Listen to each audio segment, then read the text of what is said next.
গঙ্গোপাধ্যায় তার নেতৃত্বে হিন্দুত্ববাদী উগ্র যুবকরা সেই সমস্ত গরু ব্যবসায়ীদেরকে রাস্তায় দাঁড় করায়। একটি 4 চাকার গাড়িতে গরু নিয়ে যাচ্ছিলেন, তারা গরুর ব্যবসা করে। প্রথমে গাড়িটাকে দাঁড় করিয়ে গাড়িকে আটকে ড্রাইভারকে টানা হেঁচড়া করে তাকে বার করা হয়। সেই সাথে সাথে সেখানে 4-5 জন গরু ব্যবসায়ী ছিলেন, তাদেরকে রীতিমতো গাড়ি থেকে নামিয়ে মাথায় মেরে মাথা রক্তাক্ত করে দেওয়া হয়। তাদেরকে দড়ি দিয়ে গলায় বাঁধা হয়, গরুকে যেমন ভাবে বাঁধা হয় ঠিক তেমন ভাবে গরু ব্যবসায়ীদের গলায় দড়ি পরানো হয়, হাতে দড়ি পরানো হয় এবং প্রকাশ্যে রাস্তায় কান ধরে উঠবোস করানো হয়।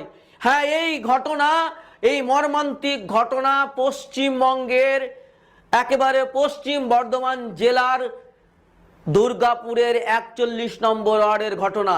এটা ইউপি, বিহার, ঝাড়খণ্ড, রাজস্থান নয়।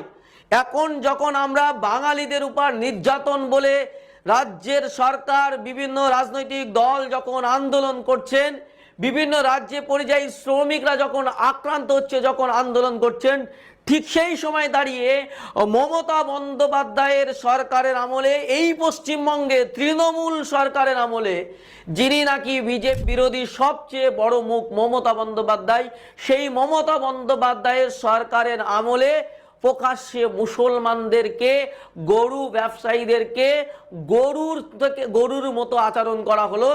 তাদেরকে শুধুমাত্র গরু ব্যবসায় করে, তার ব্যবসা করার অপরাধে তাদেরকে গরু পাচারকারী বলে রীতিমতো তাদেরকে রাস্তায় হেনস্থা করা হলো, মারধর করা হলো, অপমান করা হলো।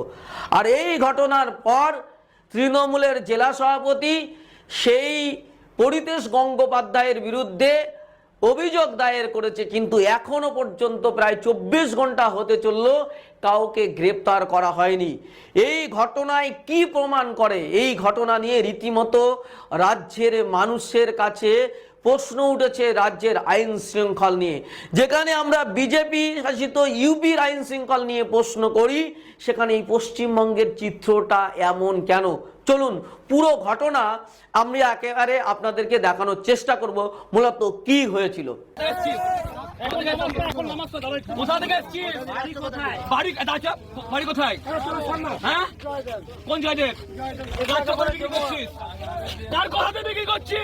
নাম বল, এই কার কথা ফেরত যাবি না, ঘর ফেরত পাঠাবো না, কার কথাতে বিক্রি করছিস? কার কথাতে বিক্রি করছিস গরু? হ্যাঁ, কে আছে? কে আছে তোদের পিছনে? কে আছে তোদের পিছনে? কে আছে? চল, আর বিক্রি করবি? আর বিক্রি করবি গরু? চল চল চল চল,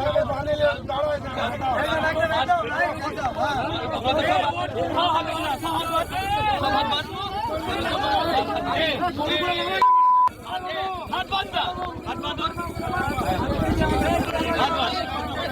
বাঁধ, হাত বাঁধ,